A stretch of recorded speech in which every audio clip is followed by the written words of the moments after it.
Well, we want to remind you, because we hate to forget things and history matters, that when this fake hate crime first happened, air quotes, Joe Biden, who was running for the presidency at the time, tweeted this, quote, "What happened today to Jussie Smollet must never be tolerated in this country.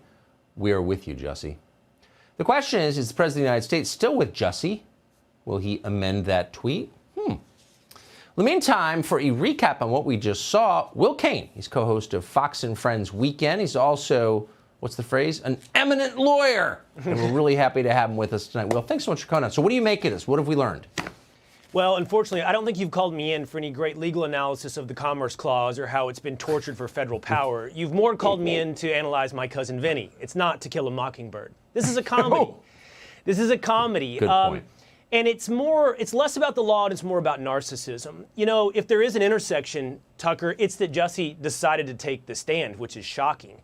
I guess it's shocking, but he's been performing his way through life. He's been performing his way into and out of success. And he sat in front of Robin Roberts and put on an amazing performance for GMA. So I guess he thought he could put on a performance for a jury. But what we found out is that juries across America, several times now over the last several months, have proven to be more intelligent and more just than studios in television studios in New York City. And I think we've seen that with Jussie Smollett, with Kyle Rittenhouse, and with Ahmaud Arbery. Trust the American justice system. That is such a wise point. And your original point that this is about narcissism, as virtually everything bad in this whole moment is about narcissism. Will you expand on that a little bit? Yeah, I think everybody in this entire melodrama is playing for their own benefit. So let's go back to Joe Biden.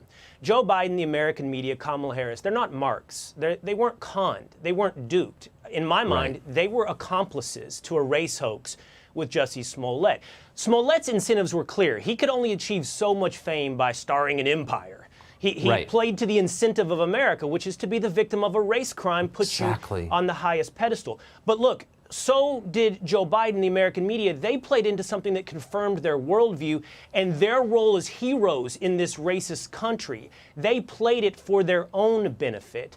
So, and by the way, both were perfectly willing to sacrifice the victims of real race crimes. They were both perfectly willing to sacrifice tearing this country apart along racial lines for their own benefit, for their own validation.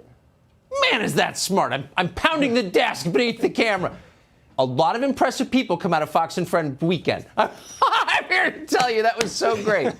Thank you, Will Cain. Good to see you tonight. Thank you. Thanks, man. Hey, Sean Hannity here. Hey, click here to subscribe to Fox News YouTube page and catch our hottest interviews and most compelling analysis. You will not get it anywhere else.